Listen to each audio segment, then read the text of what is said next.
What's the Binding of Isaac, anyway? Are you serious? Oh, have you played it? Nah, man, I've never heard of it. 1 second, I'll tell you all about it. Wow, sweet. The Binding of Isaac is a game that was created in about a week by a guy that was raised in kind of a religious family upbringing, you know? And he was the guy who did the Super Meat Boy. I don't know if you remember that a couple years back. And the story of the Binding of Isaac, it's based off of Isaac from the Bible, where God tells him that in order to prove his faith, he has to kill his son, right? And that whole test where he takes everything away, and the last sacrifice he asks is a test of faith.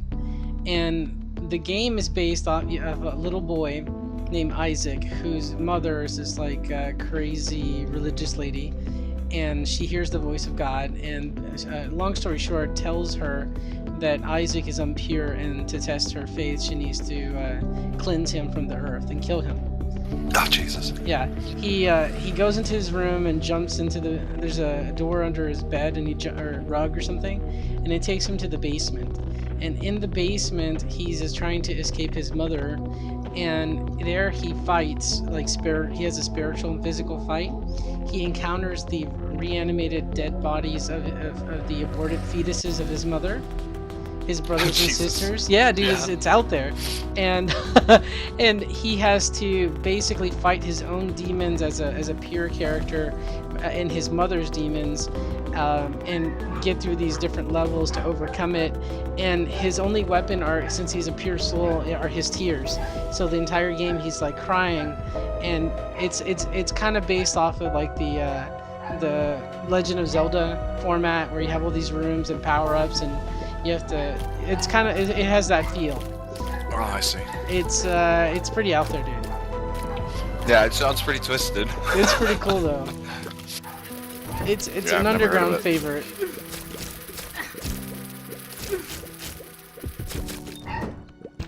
Yeah, I heard the story, I was like, cool.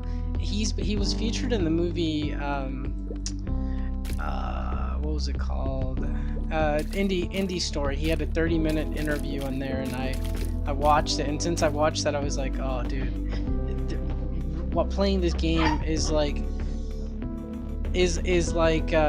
looking into somebody's like manifesto and put into a video game. It's highly personal because his mom, like he still has a relationship with his parents, but I think has a little bit of homosexuality in there, and his parents are constantly telling him that, you know, he's gonna go to hell and all that. So he still has a loving relationship with them, and I guess he's come to terms with his upbringing, but the topic and everything has completely resonated with like an entire subculture. And like every time you play the game, there's something new. Like I'm fascinated by it. I'm like looking into this guy's personal journal in a video game, you know. It's pretty cool. That does sound pretty neat.